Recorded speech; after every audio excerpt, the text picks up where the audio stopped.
Hi hello ಪ್ರೀತಿಯ ವಿದ್ಯಾರ್ಥಿ ಮಿತ್ರರೇ, ಪುನರ್ವಿ ಎಜು ಸಂಸ್ಕರ್ಗೆ ಸ್ವಾಗತ ಸುಸ್ವಾಗತ. ಎಲ್ಲರೂ ಕೂಡ ಸೆಕೆಂಡ್ PUC ಆನ್ಯುವಲ್ ಎಕ್ಸಾಮ್ 2024 ಪರೀಕ್ಷೆಗೆ ಪ್ರಿಪರೇಷನ್ ಆಗ್ತಾ ಇದ್ದೀರಾ ಅಲ್ವಾ?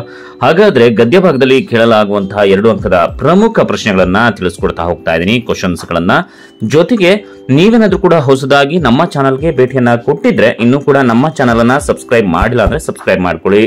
ಯಾಕಪ್ಪ ಅಂತಂದ್ರೆ ಮುಂಬರುವಂತಹ ಎಜುಕೇಶನ್ ಅಪ್ಡೇಟ್, ಸ್ಕಾಲರ್ಶಿಪ್ ಅಪ್ಡೇಟ್ ಜೊತೆಗೆ ನಂತರ ನೀವು ಡಿಗ್ರಿಗೆ ಹೋದ ನಂತರ ನಿಮಗೆ ಯಾವುದೇ ರೀತಿಯಾದಂತಹ ನೋಟ್ಸ್ ಗಳನ್ನ ಕೊಡೋದಿಲ್ಲ, ಬಟ್ ನಾವು ಪುನರ್ವಿ ಎಜು ಸಂಸ್ಕಾರ ಚಾನಲ್ ನ ಮುಖಾಂತರ ಕೊಡ್ತಾ ಹೋಗ್ತಾ ಇರ್ತೀವಿ.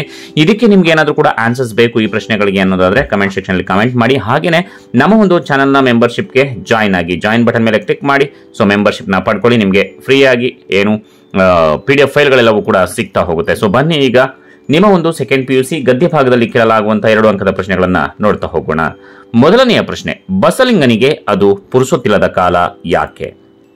ಪ್ರಶ್ನೆ 2, ಬಸಲಿಂಗನಿಗೆ ತನ್ನ ಕಷ್ಟದ ಮುಂದೆ ಯಾವುದು ಗೌಣವಾಗಿ ಕಾಣತೊಡಗಿದವು? ಪ್ರಶ್ನೆ 3, ಡಾಕ್ಟರ್ ಚಂದ್ರಪ್ಪ ಬಸಲಿಂಗನಿಗೆ ಡಾಕ್ಟರ್ ತಿಮ್ಮಪ್ಪನ ಬಗ್ಗೆ ಕೊಟ್ಟ ಅಭಿಪ್ರಾಯವೇನು? ಪ್ರಶ್ನೆ 4, ಕೊನೆಯಲ್ಲಿ ಬಸಲಿಂಗನಿಗೆ ಏನೆಂದು ನಿಶ್ಚಿತವಾಗತೊಡಗಿತ್ತು? ಪ್ರಶ್ನೆ 5, ಮಾರ್ಚ್ನನ್ನ ಕಂಡು ಆದಿವಾಸಿಗಳು ಹೇಗೆ ಪ್ರತಿಕ್ರಿಯಿಸಿದರು? ಪ್ರಶ್ನೆ 6, ಬ್ರಿಟಿಷರು ಬರುವ ಮೊದಲು ವಾಲ್ಪರೈ ಹೇಗಿತ್ತು? ಪ್ರಶ್ನೆ 7, ಸಿಂಹಬಾಲದ ಕೋತಿಗಳಿಗೆ ಒದಗಿದ ತೊಂದರೆ ಏನು? ಪ್ರಶ್ನೆ 8, ಮುದ್ದಣನನ್ನು ಮನೋರಮೆ ಹೇಗೆ ಉಪಚರಿಸಿದಳು? ಪ್ರಶ್ನೆ 9, ಮನೋರಮೆ ಕತೆ ಹೇಳೆಂದು ಕೇಳಲು ಕಾರಣವೇನು?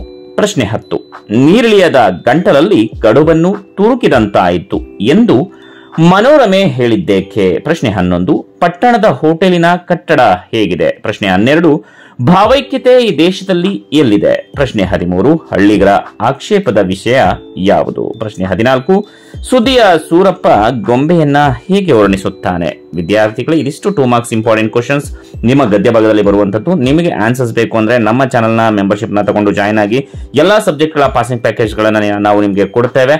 ನಂತರ ಈ ವಿಡಿಯೋ ಇಷ್ಟ ಆಗಿದೆ ನಿಮ್ಮ ಎಲ್ಲಾ ಫ್ರೆಂಡ್ಸ್ ಗಳು ಕೂಡ ಮರಿದೇನೆ ಶೇರ್ ಮಾಡಿ. ಮತ್ತೆ ಮುಂದಿನ ವಿಡಿಯೋದಲ್ಲಿ ಸಿಗೋಣ. ಅಲ್ಲಿವರೆಗೂ ನಮಸ್ಕಾರ.